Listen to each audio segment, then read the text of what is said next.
Well, hello, a little quad today. Somewhere on the toy side of things, I think. We've got this thing called the ThiEye Dr X, which sounds like an awesome name. Dr. Octopus, Dr. X, Professor X, maybe that sort of thing. Anyway, the reason I felt this was quite interesting, did something a little bit different, is, you know, you get all these toy drones and they're pretty much like, oh yeah, you can use it as a selfie drone and use your phone to control it, and they're wobbly as anything. You're doing this with your phone, trying to get it to go around. You can't use the virtual sticks because they're awful. The whole Wi-Fi thing is terrible. They're basically junk. The reason I said, yeah, I'd give this a go is because it actually looks like it might be able to do it. It's got a optical flow sensor, so it should be able to hold its position inside or outside. That phone call really put me off. I forgot where I was. It's got optical flow, so the idea is it should be able to hold its position inside or outside, so you won't need to wiggle your phone around and try and make it stay still, and you should be able to launch it off your hand. So the idea is this is actually, rather than like a flying around fun drone, this is a proper, maybe, selfie drone, which will fly out of your hand, be able to take yourself a picture, or take a selfie of you, and come on back. And it's still very much in the toy category price-wise, 60 something pounds, and this came from Gearbest. Thanks Gearbest. So let's have a quick look inside the box. Oh, a magnetic catch. So inside, a lot of packaging. We've got the user manual, which seems quite thick. It's got a bunch of QR codes on the back. I expect it's in different languages, yeah, so it's actually this thick, which is not so much. Anyway, the other things you have in here are this section, which seems to have some propeller guards. This is quite nicely packed actually. It's in a nice hard foam surround. Got the little quad itself quite nicely put together. It's all like sealed. There's nowhere where you've got an open thing apart from at the back here where you put the battery, which is this little thing. Little proprietary connectors. It is a LiPo cell. It's 1S 850 milliamp hours. That obviously just shoves in the back. Got 4 spare props, a USB charging cable, and a little propeller removal tool. So I couldn't see a dedicated charger for this, so it looks like it goes in here, and at the back here you've got a little micro USB cable. You've also got a micro SD card, which of course doesn't come with, and it's all a smartphone control, so of course there's no controller, just as is.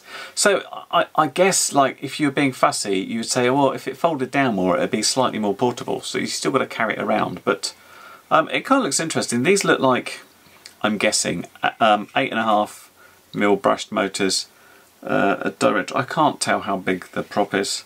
It doesn't have any specs, but this seems to be the little optical sensor there. Anyway, interesting, I think. I'd be very interested to see what sort of pictures this gets and if it can hold its position. So let me charge it up. I'll have a flick through the manual, download the app, and we'll see what happens. Well, here I am in the the kitchen area. I've got it here because outside it is raining and I can't really go out. So I thought I'd try it indoors first. I've put the little prop guards on and we'll try and hover here and we'll see how well it can hold position, basically. So let's get on with that. Right, so I've got my iPhone, I've got my app ready. I'll go to flight mode, and obviously we've connected to the Wi-Fi network, and this is in selfie mode. In selfie mode you should try and take off towards yourself. So I'm literally, let's do the calibration first because it's on a nice flat surface. Done, and then let's do a takeoff. Press the button, do a swipe.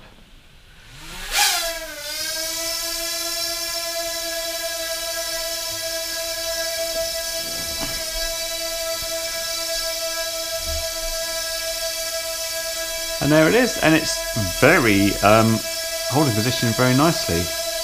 Just bring it down a little bit.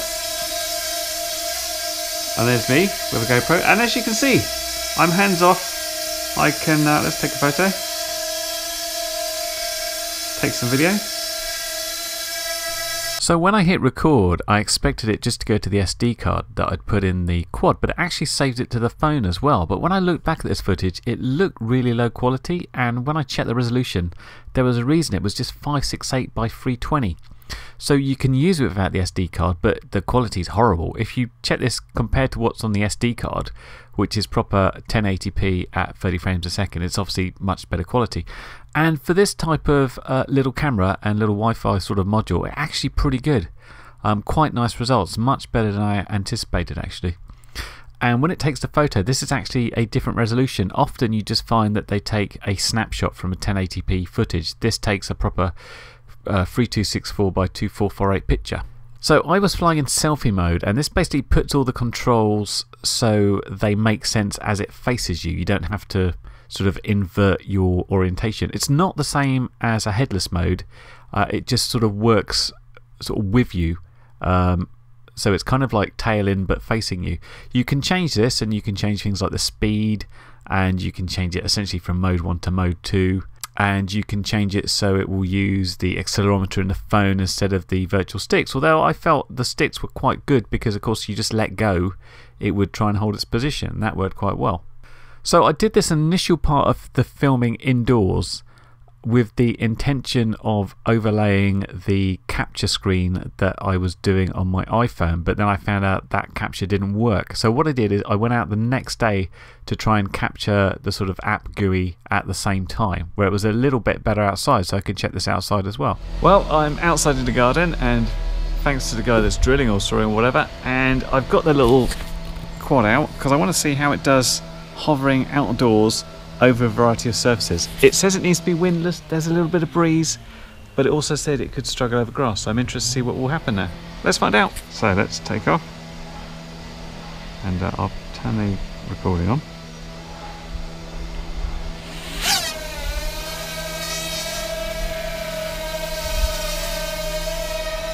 Hello. Well, it's having a little bit of a drift. Down as such, so I can see around. But that's not doing bad for an outdoor 60 quid little quad. Let's have a quick walk around it, shall we?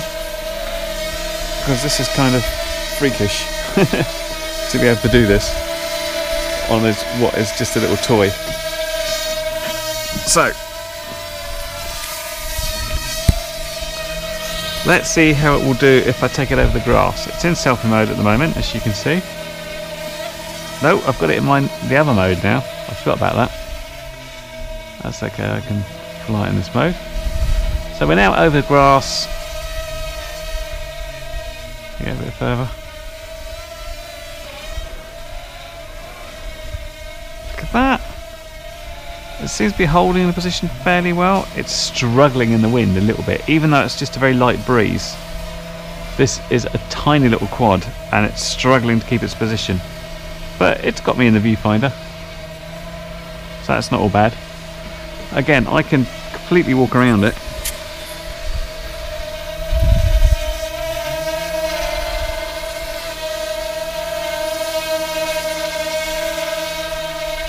Which is really curious. So I suppose the other thing that might be quite useful to know is if you can land and take off into your hand. So let's go up and we'll try landing.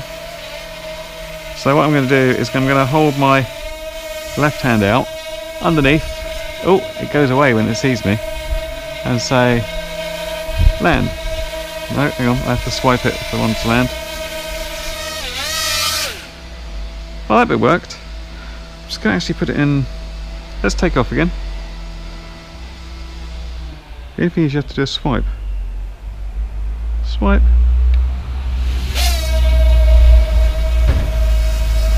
Come down a bit.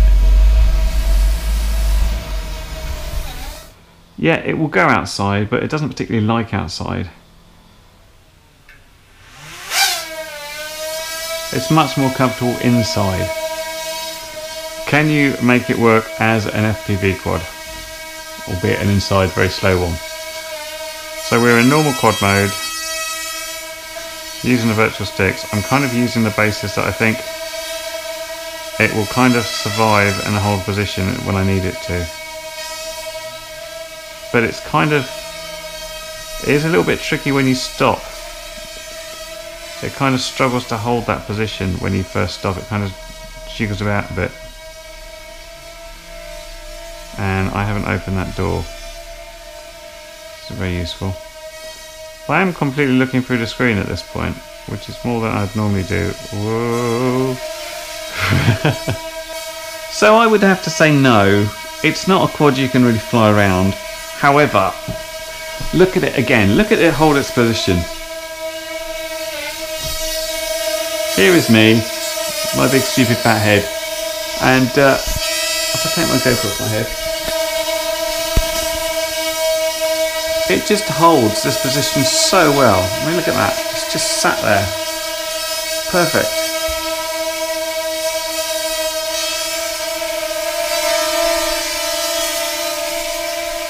So let's do another landing. There we go. Well, I've got to say, I was fairly impressed with this. I mean, it is pretty much in the toy grade quad market, but that little optical flow sensor just does a little bit more than all these things that claimed before to be a selfie drone. You can happily launch out of your hand with your phone. You don't have to be able to fly a quad. It's more about using the virtual sticks to position your camera in the sky, and it will happily take some pictures. Quite nice as well that it's all sort of, you know, the battery fits in. There's no sort of exposed bits, and it will do its job. It will sit there and it will take your picture. Obviously, it's very small, and so you have to be very careful if you're using it outside about the amount of wind you've got. And as for using it inside, I mean, to be honest, you'd probably use a regular camera if you're inside anyway. But you know, for the price and for what this can do, I actually am quite impressed.